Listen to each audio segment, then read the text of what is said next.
आज Doubtnut app download करें। Doubtnut पर अपने सभी गणित, रसायन विज्ञान, भौतिक विज्ञान और जीव विज्ञान के डाउट्स का करो सफाया। बस प्रश्न की फोटो खींचो, एक ही प्रश्न को क्रॉप करो और तुरंत वीडियो सोल्यूशन पाओ। अभी डाउनलोड करें। प्रश्न, कार्यशील पूंजी तरलता के साथ साथ व्यवसाय की लाभप्रदता को कैसे प्रभावित करती है? तो इस प्रश्न के अंतर्गत हमें ये बताना है कि कार्यशील पूंजी हमारी तरलता के साथ साथ हमारे व्यवसाय के लाभप्रदता को किस प्रकार से प्रभावित करती है, अर्थात किस प्रकार से तरलता के साथ साथ ये क्या करती है, लाभप्रदता को भी प्रभावित करती है तथा कार्यशील पूंजी के कारण हमारी लाभप्रदता किस तरीके से घट सकती है या फिर बढ़ सकती है, इसके बारे में हमें चर्चा करना है इस प्रश्न के अंतर्गत। तो सबसे पहले, जैसे कि हमने पिछले प्रश्नों में भी पढ़ा है कि कार्यशील पूंजी क्या होती है। कार्यशील पूंजी हमारा एक ऐसी वस्तु है, ऐसी पूंजी होती है जो कि रोजमर्रा के वर्तमान की समय के जितने भी हमारे चालू खर्चे होते हैं उन सभी को पूरा करती है। तो हमारे पास क्या होती है, एक तो ऐसी पूंजी होती है जो कि दीर्घकालीन पूंजी होती है, दीर्घकालीन संपत्तियों पे लगाई जाती है। लेकिन कार्यशील पूंजी एक ऐसी पूंजी होती है जो क्या करती है, जो हमारे रोज के खर्चों को चलाती है, रोज के खर्चों को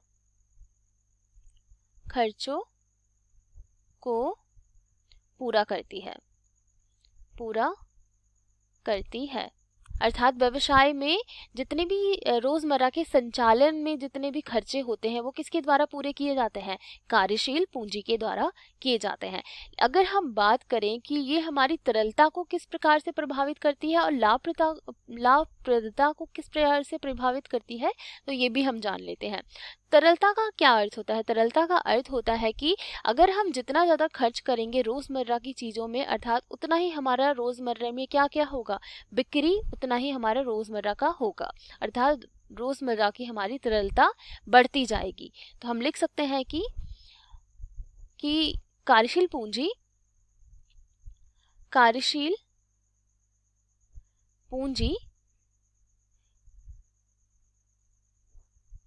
तरलता को बढ़ाती है, तरलता को बढ़ाती है क्योंकि तरलता का क्या अर्थ होता है? तरलता का अर्थ होता है रोजमर्रा के खर्चे तथा रोजमर्रा की कमाई। तरलता का हमारा अर्थ होता है रोज की कमाई, जो कि हम अगर जो कार्यशील पूंजी के द्वारा हमें जितनी भी कमाई हो रही है रोजमर्रा की चीजों में, वो हमारी क्या होती है, हमारी तरलता होती है। तो तरलता को क्या करता है, ये बढ़ाता है। लेकिन अगर हम बात करें हमारी लाभप्रदता की, तो कार्यशील पूंजी क्या करता है, लाभप्रदता को कम करता है।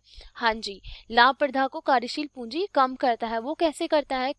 जो कार्यशील पूंजी होता है, अगर हम सारा पैसा जितना भी हमारा कार्यशील पूंजी में ही लगा देंगे, अर्थात रोज के संचालन में ही अपने सारे पैसे लगा देंगे, तो हम उसे दीर्घकालीन पूंजी में निवेश नहीं कर पाएंगे। अर्थात जो हमें बड़ी बड़ी मशीनरी खरीदनी होंगी अपने व्यवसाय के लिए, या फिर कोई भूमि खरीदना होगा, या किसी नए उद्योग का निर्माण करना होगा, तो उस समय के लिए हमारे पास क्या होगा, पूंजी की कमी हो जाएगी। तो ये क्या होता है, ये दीर्घकालीन के लिए लाभप्रद नहीं होता है। अर्थात कार्यशील पूंजी क्या होता है, हमारा दीर्घकालीन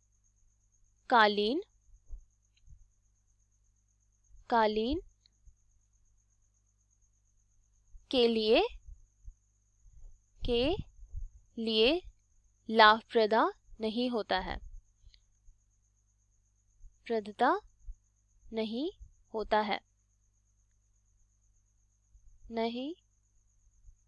है।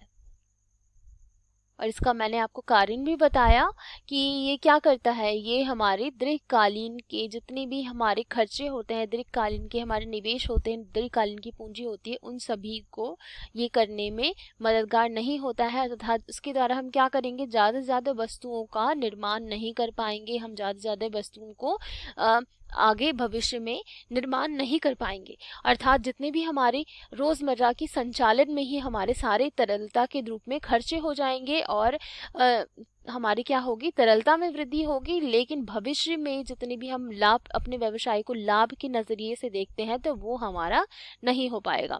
तो ये हो गया इस प्रश्न का उत्तर, और ये दो बहुत ही महत्वपूर्ण बिंदु थे इस प्रश्न के कि कार्यशील पूंजी क्या करती है, तरलता को तो बढ़ाती है, लेकिन कार्यशील पूंजी दीर्घकालीन के लिए लाभप्रदा नहीं होती है, तथा हमें कार्यशील पूंजी को हमेशा इस प्रकार से प्रयोग करना चाहिए ताकि जो इन दोनों चीजों में क्या हो, तरलता और लाभप्रदा, इन दोनों में ही क्या हो, बराबरी तथा संतुलन बनाए रखे, तथा इन दोनों में हमें क्या करना पड़ता है, संतुलन बना के कार्य करना होता है। तो इन दोनों में क्या करना पड़ता है, हमें संतुलन बना के कार्य करना होता है, संतुलन रखना होता